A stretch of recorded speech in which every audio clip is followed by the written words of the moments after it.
track.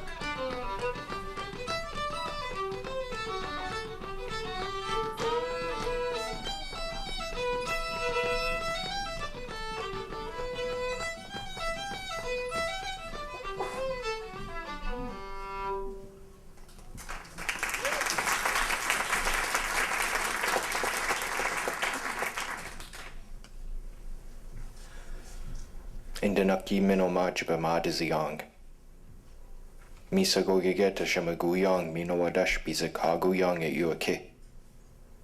Mi wenja ya yang oma. Ingitchinoki Benjamin o say wadne ni Jonasananik.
Parce qu'on est obligé. La terre nous donne à manger. La terre nous habille.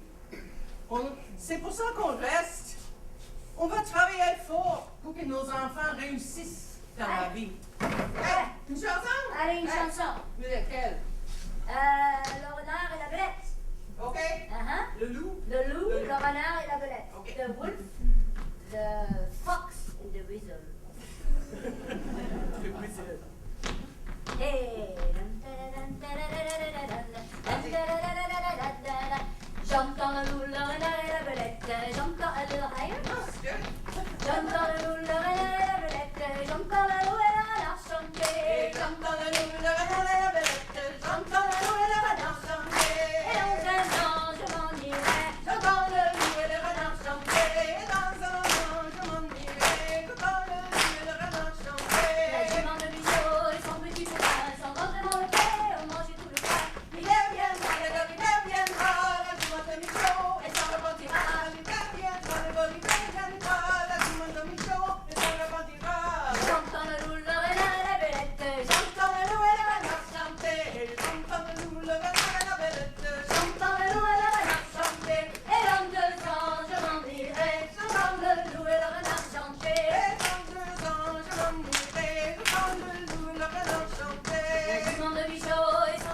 lapins sont rentrés dans le pré, ont mangé tout le foin.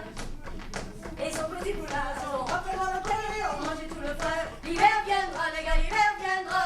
Le jument de Michaud, elle s'en repentira. L'hiver viendra, les gars, l'hiver viendra. Le jument de Michaud, elle s'en repentira. Hey!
Bonsoir. Bonsoir. Bonsoir.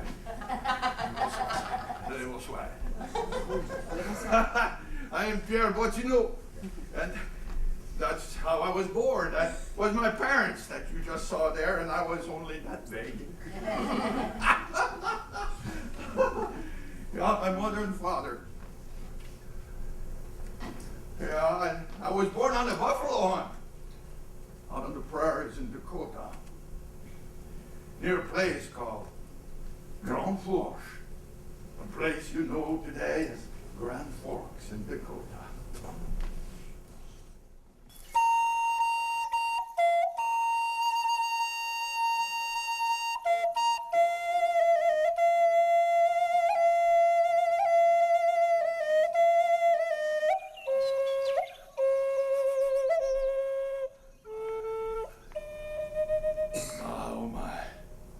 My mother's name was Marguerite Bonga.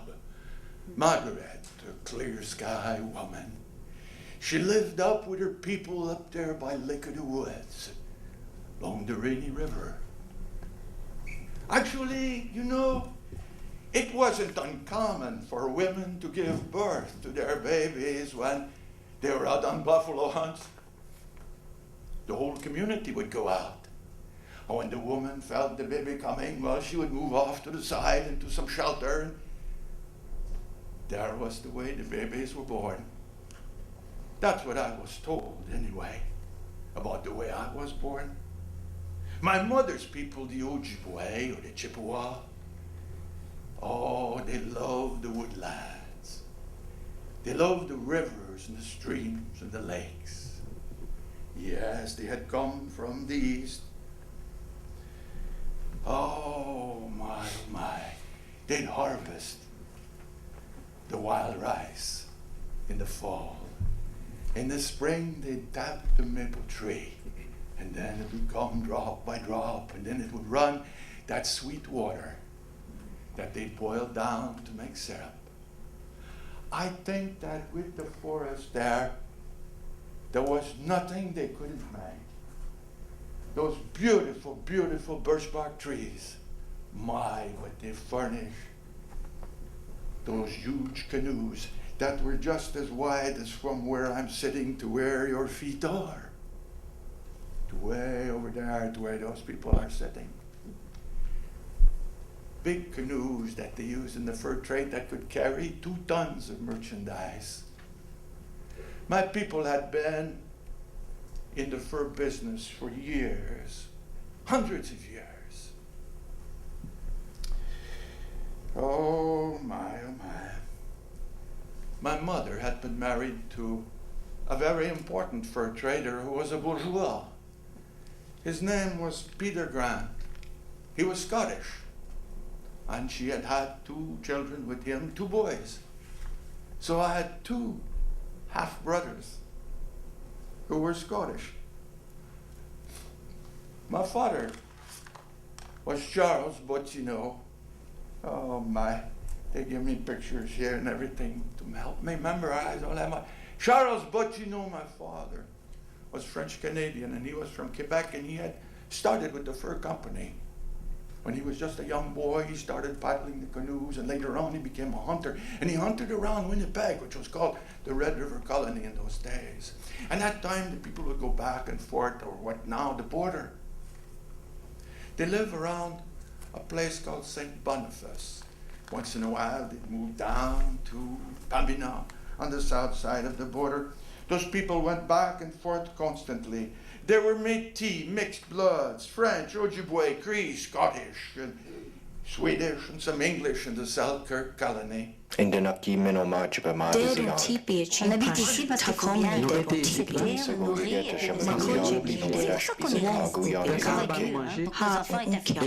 Vi bor här för att vi måste. Det här landet ger oss föda och även kläder. Det är därför vi stannar. Vi arbetar så hårt för att det ska gå bra för våra barn. Yeah, I was Mitchef, that's French and Indian, and I was living there. Our family spoke Mitchef, and that's a combination of French and the Cree language with some Ojibwe words with it. It was the main language around the Red River Colony and among the Métis who were mixing around and settling in that area along the Red River. Oh, there were several languages at that time, and I knew them all. Yeah, there was Ojibwe from my mother, French from my father, and then there was the mix called Mitchef. Oh my, and I spoke with all the different groups of the prairie, so I could find out what was going on. So I learned all those languages, and so later on in my life I served as an interpreter very often. And that was the case with many big mixed bloods and Mitchefs of that time. Oh my, yeah, my father, he's coming. Oh, no, that's me when I was just a little boy. Yeah, well, I was young anyway. I was learning to carry those bundles. They each weighed 50 pounds. And when you first started, you shake a little bit. Oh, it didn't take long. My father, he helped me, move me along. And I was on my own, so to speak. I was 13 when my father died. At that time, I went to live with a man called Antoine Lecomte. And that Antoine Lecomte, he was a mail carrier and could carry mail for long distances because he knew how to go across the prairies. He was a big man. Oh my, we used to call him Le Gros, the big one. Oh, I made many trips, but you might be wondering why I spoke Lakota. I think it was my grandfather who, in some scrimmages and fights, between the Lakota and the Chippewa for territory, they had gone up to the area there along the War Road, and he'd been captured in one of those scrimmages by my mother's people, the Ojibwe. And by golly, you know, as it happened, he got married, my grandma, and that's how the Dakota language came into my family. I learned that too. Yeah. As soon as I could walk, I would go on the buffalo hunts. There were 2 big hunts a year. Well, we would leave, all of the carts would go along the trails there, and one and behind the other, that would squeak as that would go, and imagine all those horses pulling those carts. And then there were many men on horses, and some of them would take off and go further out ahead of the group. Those were called the scouts. It was all very well organized, because if it wouldn't be, they would scare the buffalo. Or you'd get some people, you know, they'd ride their horse fast right into the buffalo herd and try to get a buffalo before somebody else would get theirs. It was organized so that nobody could get ahead of the others. They were all organized. They called that brigades. When the sign went up, then the men would load their rifles and they would rush into the snorting buffaloes. And they were firing their guns at the same time. A little later, once in a while, the buffalo were down here and there. Then the women would come up and they'd start undressing the buffalo and taking off the meat in strips. And they'd put that over racks. And that would dry over the fire under the sun. And when it was fairly dry, I remember my mother, she'd take a pole and pound that over some stones and stuff so it would come into powder. And then she'd take some fat and melt that, and that would all be mixed together so it'd make a nice mélange. But what was really good in the mélange, in the mix, was when she would put in berries. Oh my. She'd put in berries for us when she'd cook that up in the winter. All winter long we ate that. Yeah. My father said that the Northwest Company paid the best prices for the pemmican. And he was very, very sad when the Hudson Bay took over that old Northwest Company. Yeah. Yeah. Look at that. That's a picture of the jig there in Pembina. Then they're going to do the jig.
I remember that one. The midship, they were famous for their parties, the all-night parties, they dance. And it was at one of those all-night dances that I met Geneviève. And there we are, my gosh. What a beautiful partner. We had our wedding at St. Boniface that same year. And there was no priest there, but we were married according to the way it went out in the country. It wasn't long before I had to leave because I was starting to guide different groups. And so I remember I traveled, I made a trip across the plains with Antoine Lecomte, Le Gros, and we brought mail down to Fort Snelling. And it was on that very first trip that I met Monsieur Henry Sibling, who was the head of the American Fur Company, and he started to encourage me to guide some families down to settle around the fort. And I made many trips. But the most memorable trip that I took ever, I'm going to tell it to you. It was with a man named Martin McLeod who came over to the house up there where we were at the Red River, at Winnipeg today. And he said to me, Monsieur Bottineau, I have to go to Fort Snelling. I have a message to carry to the authorities down there. I found out later that the content of that message was something about a man named Dixon that they considered a rebel up there, and they wanted Fort Snelling to interfere and pull him out of there. I said, yes, I think I can take you. It's November and the weather is still good, and we'll go quickly. There were two other fellows that wanted to join in with us, and one of them was an Irish man, and the other one was a Polish man. My, oh my. A Polish man that tried to get out of the wars in Europe and come to Canada. And so he was in there, and then there was this McLeod. We started out in November, and the weather was nice. I took my dog team and two nice dogs and harnessed them up to the sled, and we left and had the provisions on the sleigh, and the food that we would need, a lot of pemmican, and we had the blankets, everything we needed, and we went, and everybody had snowshoes. There was already quite a bit of snow, so that we could keep our progress up every day. We had to wear snowshoes. And we were going along, and I was hunting every day, and you have to remember we had about 500 miles to make.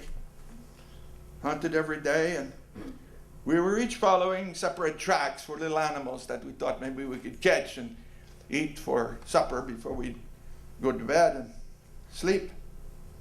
When all of a sudden one day the temperature plummeted, and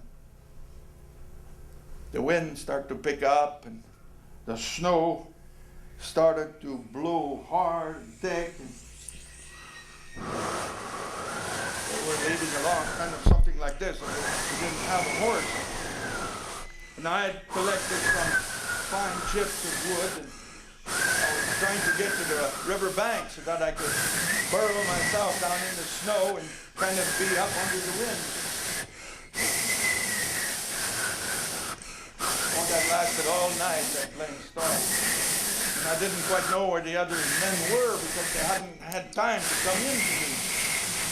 The storm had come up so fast. I spent the night like that, and I was comfortable in my robe there, out of the wind, and plenty warm. Well, when I got up as soon as I could in the morning and the weather was quiet, I went looking for McLeod. And I saw something kind of red like that in the snow, and I started to dig at that, my mittens on, and I was pulling at that. Soon I realized it was McLeod.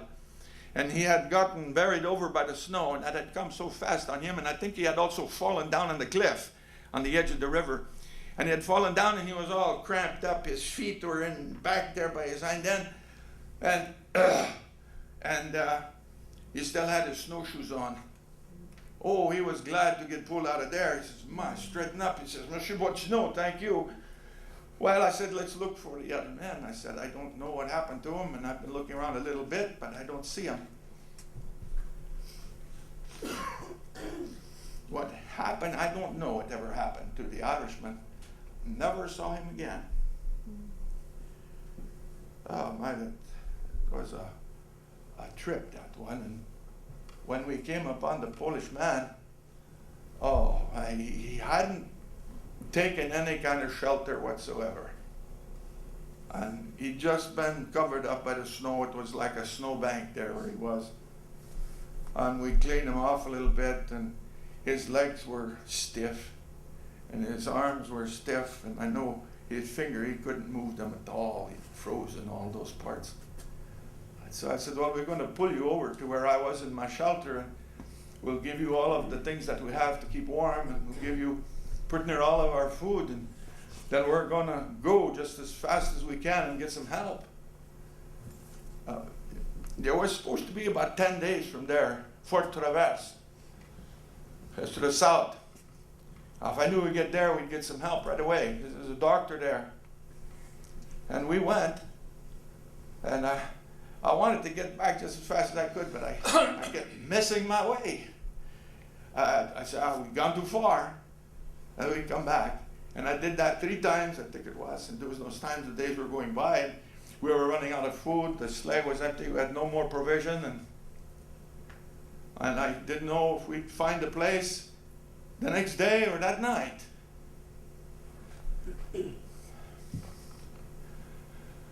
And all the while there's that man up there, frozen, you know, and it started to bother me quite a bit. And anyway, we had to kill one of the dogs to survive. We did that, we got by that, and we kept pushing on and around in a circle, and finally, by God, if I didn't see the way into some of the tall trees there, and we got to the fort, and there was a doctor, and we slept a little bit, and we started back as fast as we could. There was a little bit warmer weather, so we had to take a horse along so he could pull that man back. And when we got there was nothing to pull back. Yeah, anyway. Yeah, oh my. Yeah, unfortunately, he died, and we never did find the Irishman. And storms like that could sweep across the plains, and you couldn't even tell sometimes when they would be coming. It was one of those storms like that that took my father too.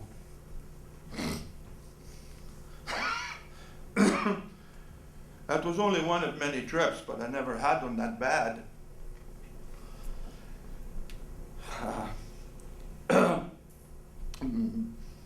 Before we ended that trip, we went down the Minnesota River, and there at one point I was able to rent a canoe from a mixed blood Scottish and Indian man, and it was there that Martin MacLeod first met Mary Elizabeth Ortley. She was a mixed blood woman whom he eventually married, and they had a family and stayed together all of his life. On that trip we continued on to Fort Snelling and Mendota, where I met with my new employer, Henry Sibley, as I said before, of the American Fur Company. I left Martin there. Henry Sibley took me to see the Dakota village of Kaposia, where Little Crow was leader. The village of Pig's Eyes, that would soon be renamed St. Paul because of what we would do there, was just across the river from Kaposia. It wouldn't be long before my father, my brother, and I bought land over there. This meeting between Henry Sibley and Little Crow is a meeting that stayed with me just as much as that storm did. I remember that just as clearly. Dead on tipi e chimpash takomani dead on tipi. Makoche kinde wong upika ha unkiapi. He dead on gumpi. Wakaija wichun hadu hapi kihna zania umpikta cha mini he unkich abi.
How me document? Oh, Kada, little crow. Mr. Henry Sibley, Mr. Bottineau, the Minneapolis people welcome you to Kaposha, our village, since we can remember. We are the people of the Mendota, the place where the rivers meet. We have seen many strange things these past years, many changes. I am reminded of my grandfather, Chetu Wakumari, who received with a Zubalin pike and sold him land at Dakota, where the Miri, Sota, and the Mississippi rivers meet. That was our first treaty.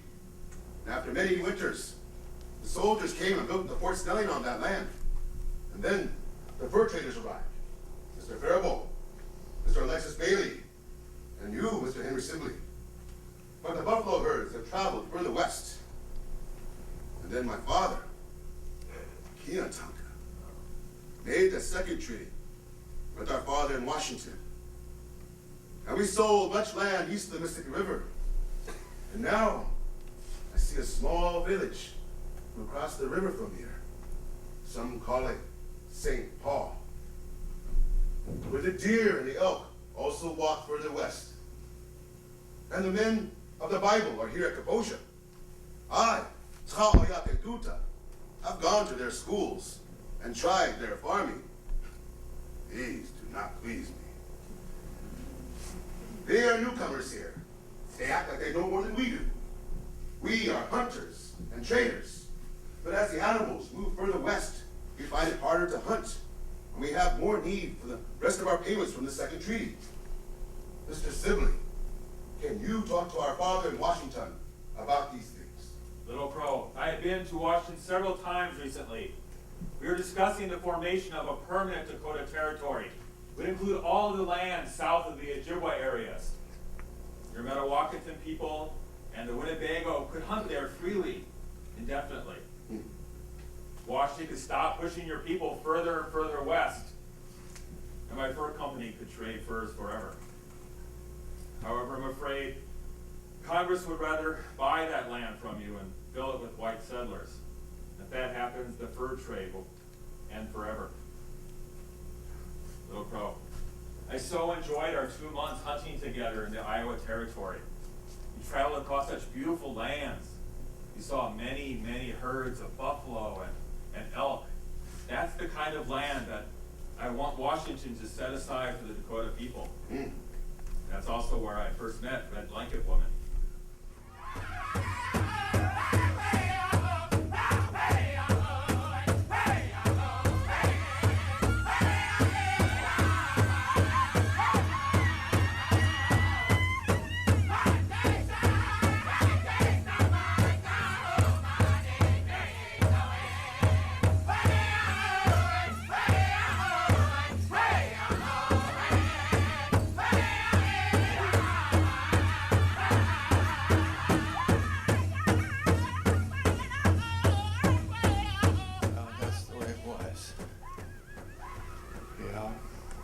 Henry explained to me that Red Blanket Woman was the child of Cloudman and had spent her childhood in his large Dakota village on the shores of Lake Calhoun and Lake Harriet. After attacks from Ojibwe warriors, they all moved back to the Black Dog village not far from Kaposia. Henry Sibley's child with Red Blanket Woman was named Helen, or Wakiyi in Dakota. As a little girl, she lived with her mother's Dakota family at Kaposia. Henry never lived with them. Red Blanket Woman died from disease when Helen was very young. Henry placed Helen in the home of a Yankee farmer and teacher, the Browns. Helen was very fond of them. Henry paid for her schooling and he would visit her. Helen was well accepted and popular in St. Paul. She married a soldier, but she died soon thereafter of scarlet fever. Henry had often accompanied Little Crow, as he said, in Black Dog's band on their late hunting trips in the fall. And he even told me one time, I thought that was funny, but it was true, I guess. But he told me that one time he got knocked off of his horse in the edge of a buffalo hunt. And he was laying there on his back, kind of stunned, you know. He was just coming to. He was facing up, and a buffalo came over to him. It was awfully mad. And it started to paw the ground, you know, by his face. Henry said, I looked him in the eye, and he snorted and ran away.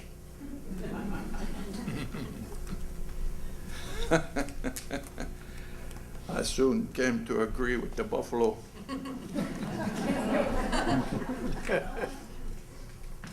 Henry was planning to begin a regular trade between the Pemmican-Michifs and the area of Fort Snelling. He wanted oxcarts to go by at least, if possible, twice a year. He encouraged me to bring my own family and others down to Pig's Eye and St. Paul and buy land. The next year I did just that, buying land on Baptist Hill, which later was flattened and made into Lower Town, and then that became Mayor's Park. You know, I brought as many as 40 families one time from the Red River Colony, it's now Winnipeg, down here to Fort Snelling. There were people of various backgrounds who were just tired of living in the Red River Colony. It was hard to grow crops. They had big disappointments there, but there was quite a population up there. There wasn't much population here. So of those 40 families that I brought here in 1838, many of them continued to go on down to Saint Louis. But the French families and the Métis families, they stayed here in St. Paul.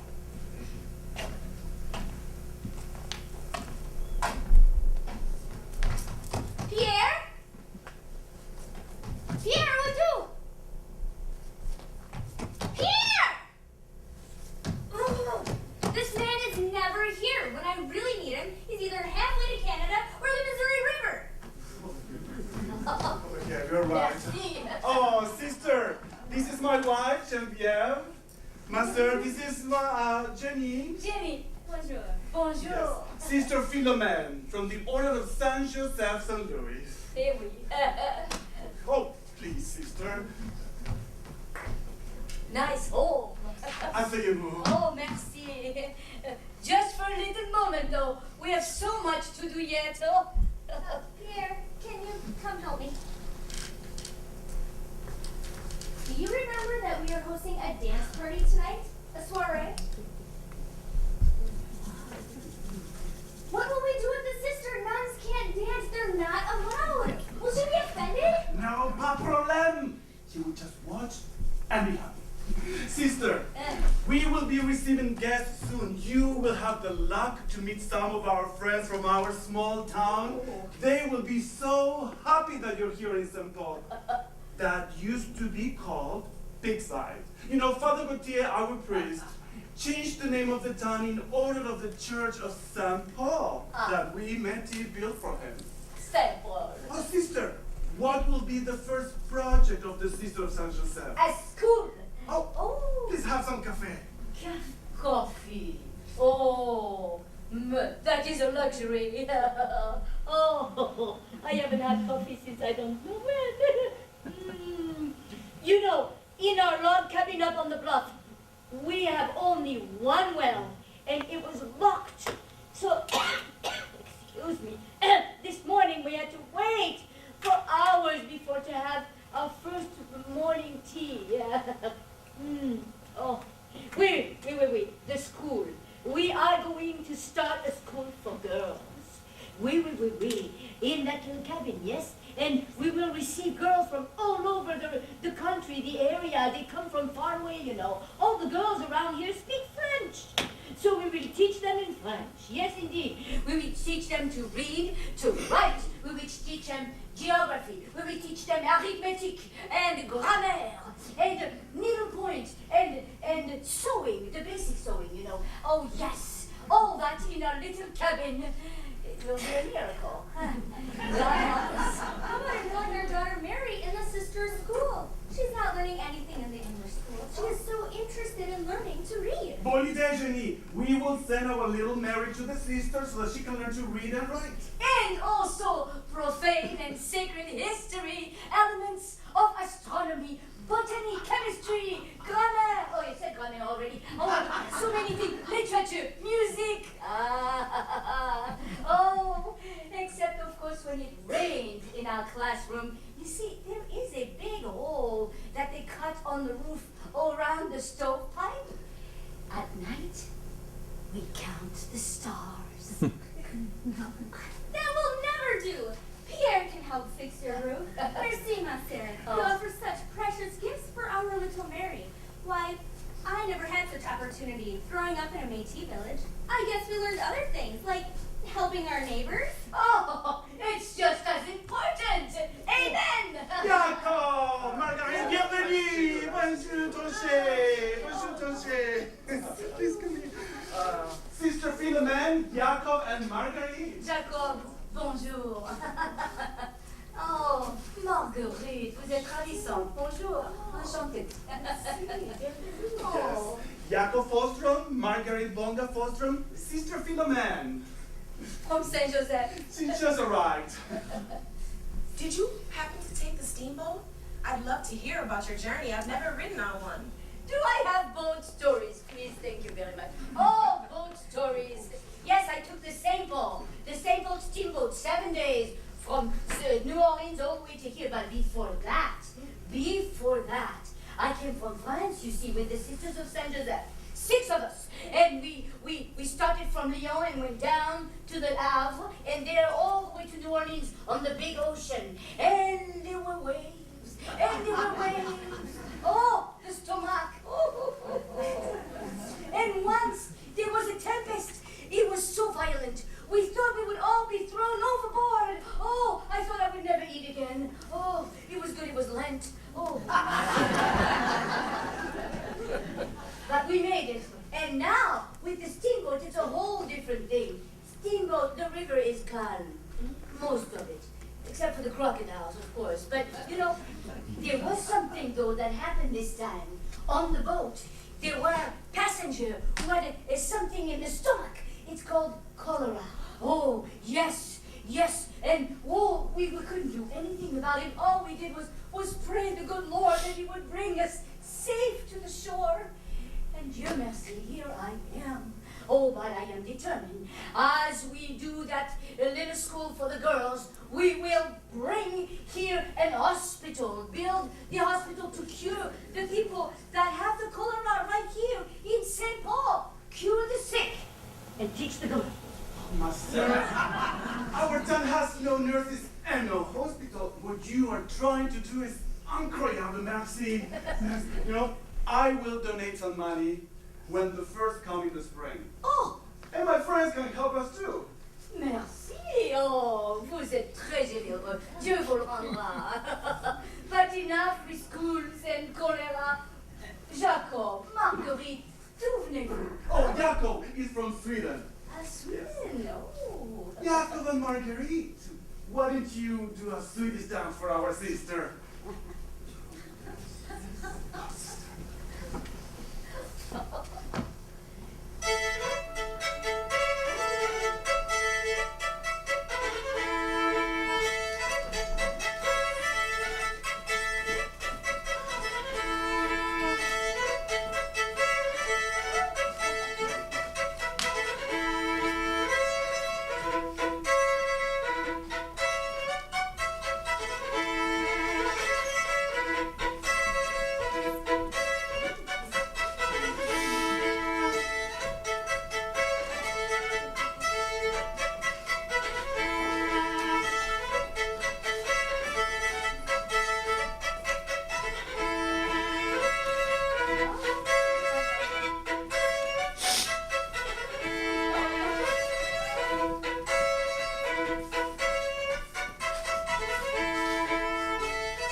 saw my parents do that dance when I was so small. Oh, It seemed like they floated across the floor. I can see that. I taught what I could remember of it to Marguerite, but I have to apologize for my poor memory. I was so young. I remember my mother singing a Swedish song. Vem kan segla förutan vind? Vem kan rå utan åror? Vem kan skiljas från vännen sin utan att fälla tårar? Jag kan segla förutan vind. Jag kan rå utan åror, men ej skiljas från vännen min utan att fälla tårar. Vi bor här för att vi måste. Det här landet ger oss föda och även kläder. Det är därför vi stannar. Vi arbetar så hårt för vi vill att det ska gå bra för våra barn. I hear them. I was 9 years old when my parents died of disease. My uncle took me in and I worked on his boat to learn a job. We sailed across the North Sea and shipwrecked off the coast of England. I grabbed a piece of the boat and I made my way to shore. I didn't find my uncle. I couldn't speak a word of English and I was all alone. But in time, I signed on with an English crew that was setting sail for North America and the Red River with Lord Selkirk. And sister, when we landed at York in the Hudson Bay, I was so happy to get off that boat. I ran off into the woods to go hunting. I got lost. I didn't see that crew again for years. I ate berries, small animals, anything. I was so hungry. And at night I was so lonely when the wolves howled. Luckily, an Ojibwe family found me and adopted me. They taught me to hunt and to gather the right food. I lived with them and I learned to speak Ojibwe. And after some time, we moved down to the Fond du Lac village. Fond du Lac was there, is at the tip of Lake Superior. Now they call it Duluth. Oh, Duluth, I remember. Yes. It was at Fond du Lac where I met my Marguerite. And we were married. Her family had been around that area for years and years, working as voyageurs in the fur trade. That's right.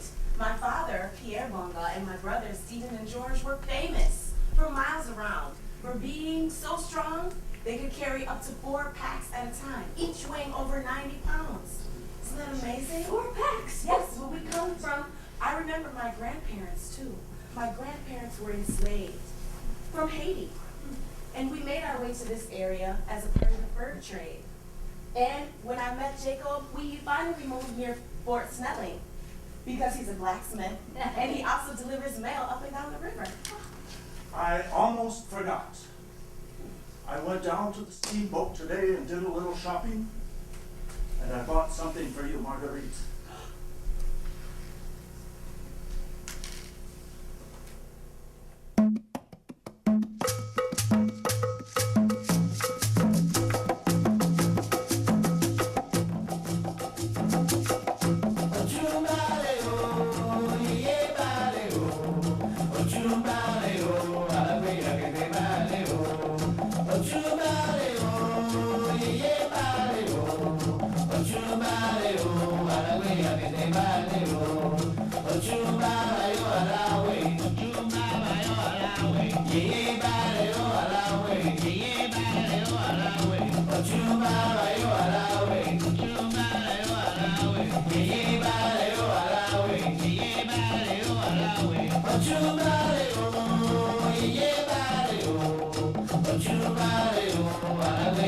Vale,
Nous avons été ici là parce que nous sommes obligés. Personne va nous manger et les ballons pour nous mettre. C'est pour ça que nous avons été. Nous avons travail dit pour que petite New York capable de prospérer. Oh, d'accord.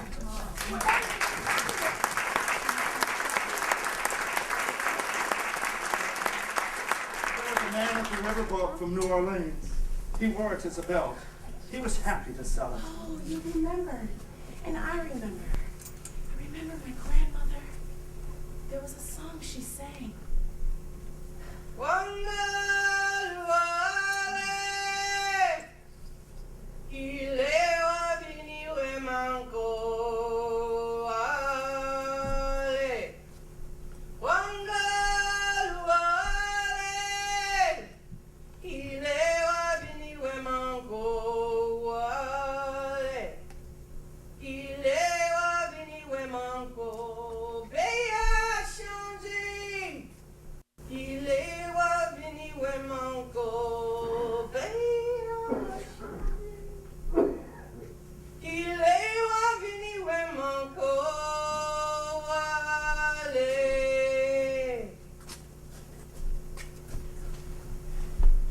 Bonjour!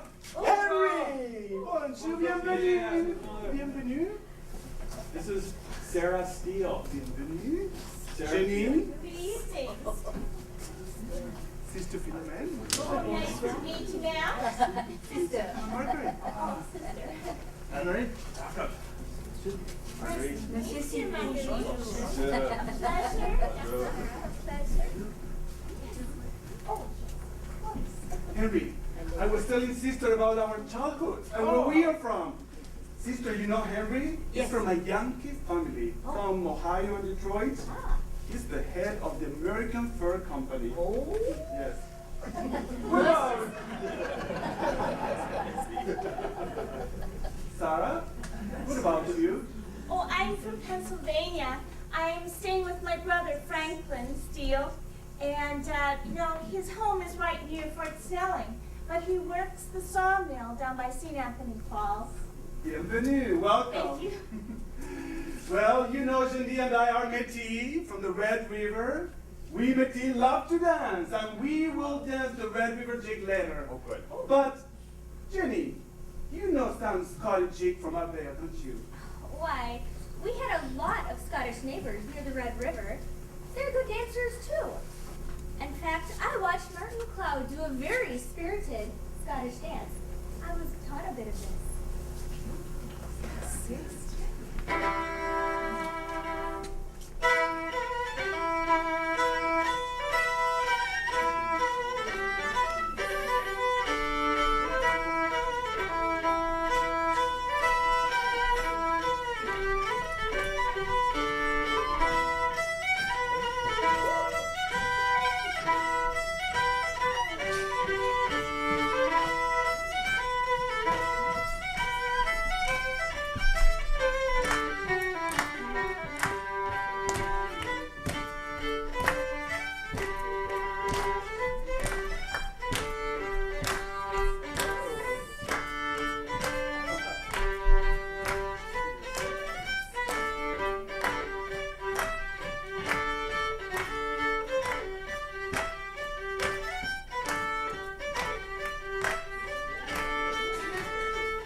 don't worry, madam. We Metis do with our sashes. It's our sash dance. Oh, it's a cross.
But I think we should keep this party going.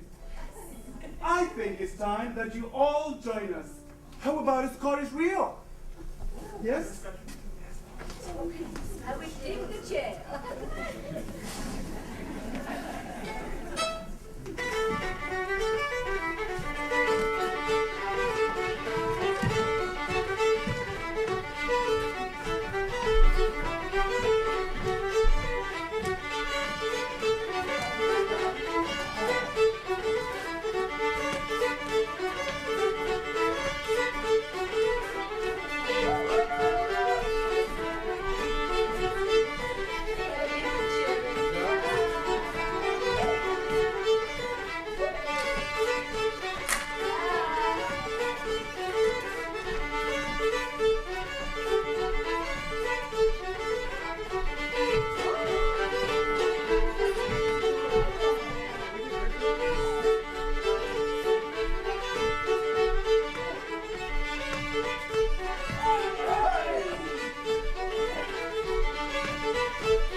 How about a triple gallop polka?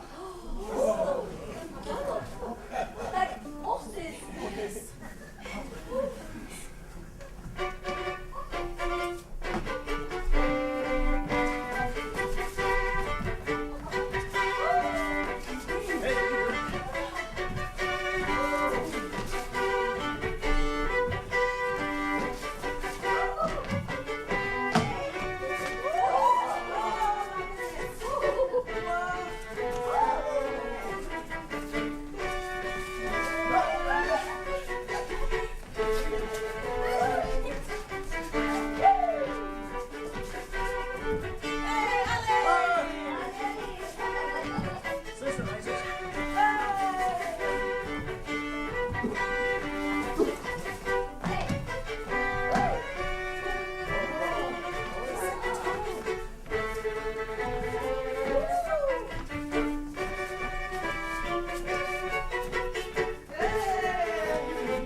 in all our parties, we have all kinds of dances from our friends. Swedish, Metis.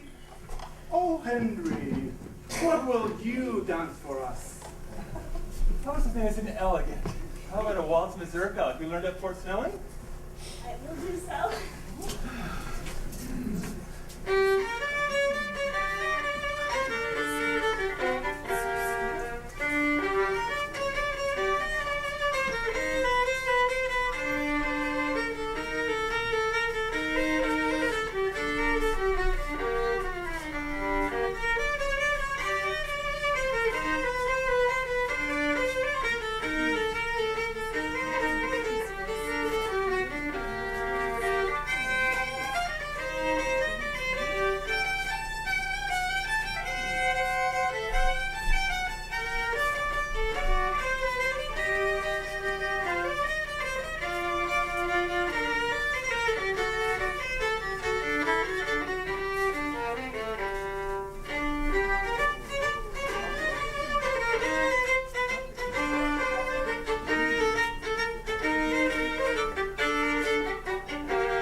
We have an announcement to make. Sarah and I are to be married at Fort Snelling. Congratulations! We're going to live in a small house in St. Pierre, or Mendota as we call it now.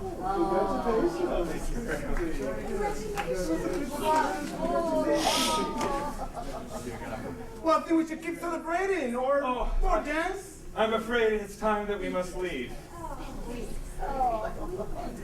Sarah and I must leave, sister. May we offer you a ride back up the bluff in our buggy? Oh, certainly. That way I don't have to trudge in all that mud. Thank you very much, oh, Pierre. Merci. Jacob, Marguerite. Oh, Sarah. Congratulations. À bientôt. Well, Nice to meet you, though. Sarah. Thank you.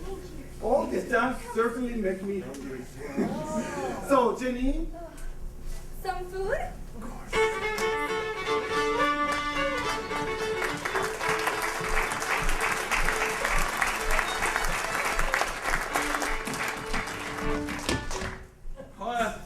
Henry and Sarah got married at Fort Snelling, and the ceremony was done by a Protestant minister.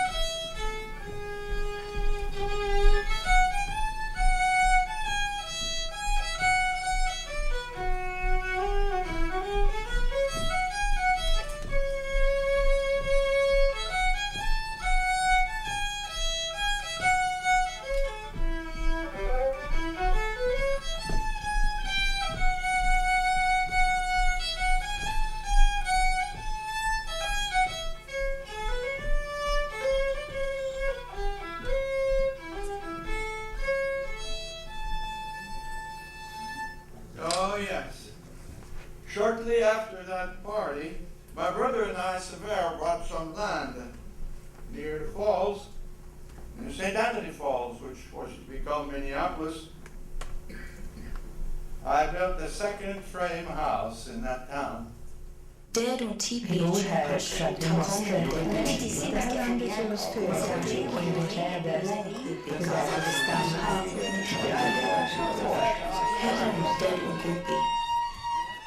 Can you hear that? It's an oxcart. They're on their way. Not exactly music for the ears, but it puts a jolly jingle in the pocketbook. They're bringing buffalo robes for Henry's Fur Company, and then they're going to want to do some shopping. This town will be bustling. Oh, bustling indeed. Why, we've been building so many new houses that my brother Franklin is running out of trees to cut. He has decided to cut the maple trees on Nicollet Island. Oh, that's where we make our maple syrup. There's too many new settlers, Jacob and I are thinking of moving to the St. Croix where there's more open forest. Yes, and we have been looking at David Faribault's land on the Elk River. Oh, Henry, how are the negotiations going for the land treaties with the Dakota? I'm afraid Washington's not going to offer much money or land for this treaty. Neither the Indians or the fur traders will be very happy with it. I tried to explain. I told them, if you are to act, you must act now. Your pioneers are encircling the last home of the red man as with walls of fire, and their encroachments can be felt in the restlessness of the powerful bands who inhabit the far western plains. You must approach them with terms of concealment and true friendship, or you will very soon suffer the consequences of a remorseless and bloody Indian war. How, Coda? Oh, cuidado, little crow. I understand you two have been to Washington recently.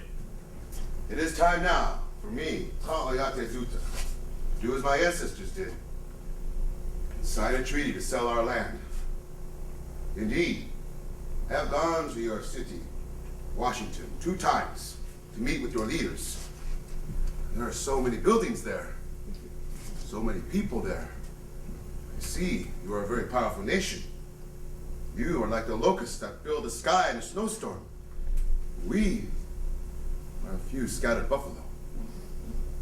There is no room for the buffalo and the wolves in a place like that. And there is also no room for us, the Indian people. I see now that we have need for our own land, reservation. Your father in Washington has promised we Minnewakanton people will have our own reservation in the forest, for we are forest people. And he also promised payment from our last treaty and more from this one. I have agreed to this treaty. Even now, our people are moving west to the western reservation. But the food and the money that was promised have not arrived yet. And we cannot hunt where we choose. And there are so many of us on the prairie reservation. Soon, the people become hungry. And then they will wish I had not made that treaty in Washington. Mr. Sibley, can you help us get our food annuity payments soon? Little Crow, I cannot say. Washington's not very interested in our treaty problems. The only thing they care about now is which state will have slaves and which will not. Kawikanan kata Wimitsunan de Bomaji Billy de Bobita pour les enfants.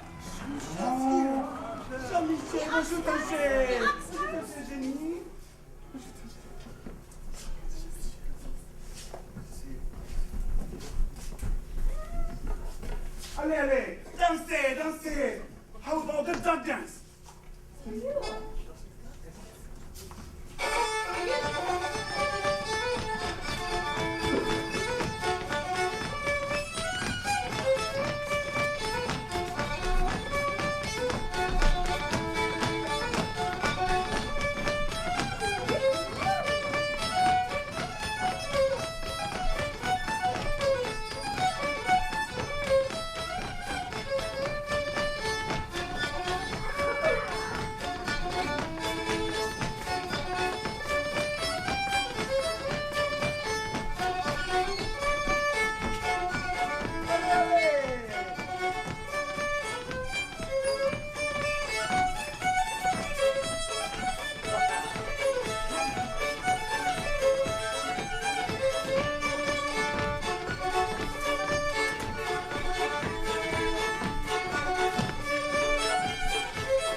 How about some red river jig? Oh, okay.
Red River Jig, please?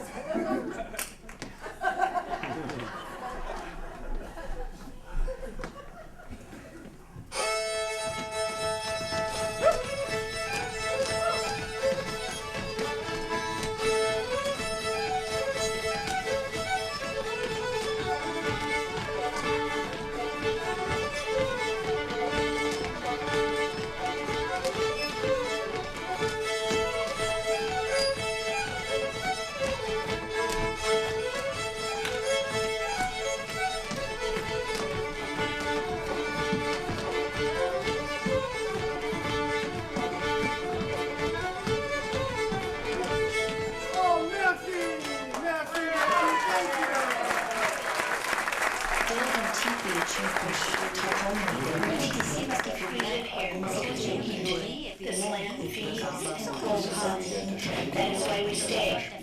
We will work hard so that our children will prosper. And we will prosper. First, we buy the land and we cut down the trees. Then, we sell the land to farmers. Next, we sell them the wood to build houses. After that, we build a railroad and ship the harvest for a high fee. We will prosper. Settlers flooded the state, and in 2 years, St. Paul increased its population 4 times. In the meanwhile, the Dakota had less and less land on which to hunt and to feed themselves. They asked the government to expedite the provisions that they had been granted, and these were slow in coming, so that they then attacked some homes. And this then increased until we had some battles between the people.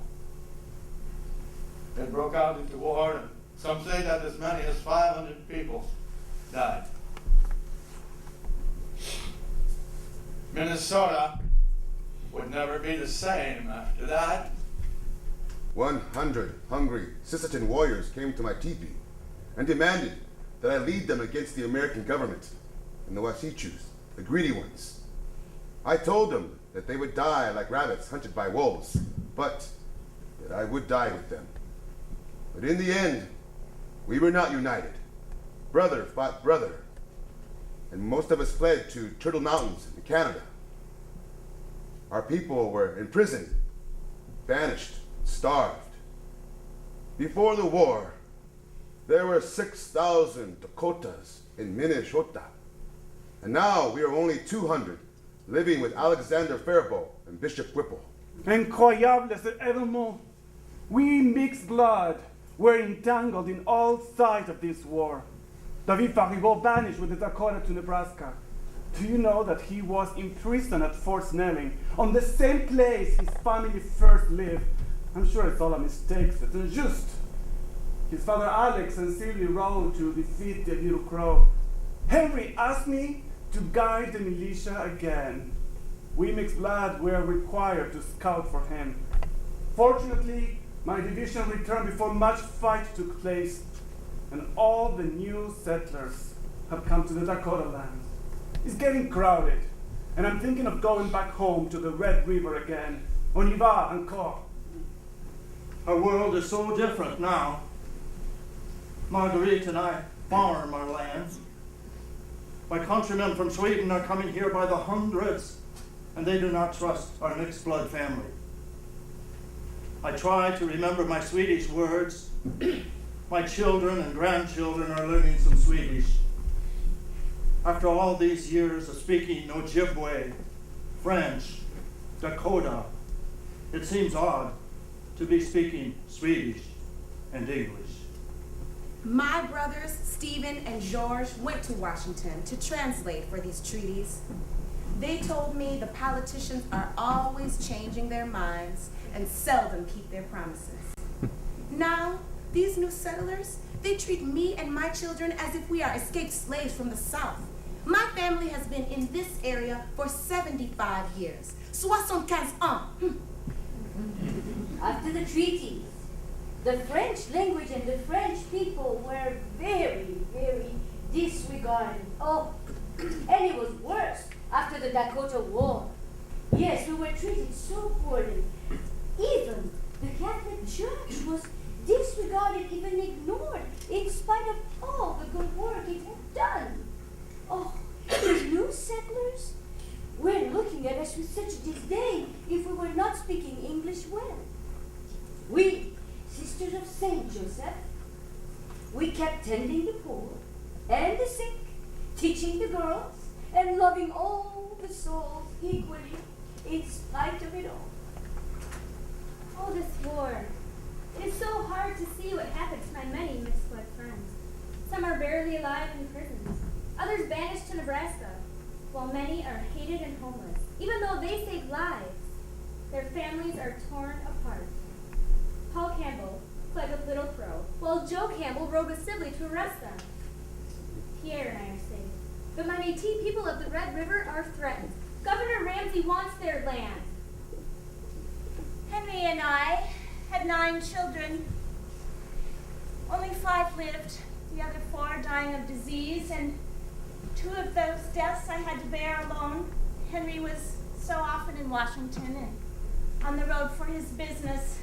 We lived way out in the countryside in Mendota, and when the Dakota War came along, I was scared to death I would be killed any night. I was lucky. I was afraid it would end like this, like it did back east. Blood on both sides. I never thought Little Crow would do this. But I told them in Washington, if they don't honor their treaties, the Dakota will be forced to wage war. Little Crow had said as much at Birch Coulee, but both sides wanted blood. I was even forced to arrest and condemn friends of mine. But I did defend David Faribault, and President Lincoln commuted his sentence. He wasn't one of the 38 hung in Mankato. Now the Dakota and the reservations are banished from Minnesota. Neither side trusts the French nor the mixed bloods. I'm just glad my daughter Len didn't live to see the day when her mother's people attacked her father's people. I miss the days of the fur trade. We were all able to live and work together then. Minnesota has become comfortable and prosperous like New York. But never again will I hunt with the Dakota across hundreds of acres of open land, the beautiful land that created my daughter Helene. It was like the blind was leading the blind. Je suis aveugle, me plains, et moi je plains tout le monde. Mes 2 yeux ne sont plus pleins, car ils ont perdu leur onde. Dans un malheur comme le mien, tu t'en moques. La chandelle ne vaut rien.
That this was the beginning.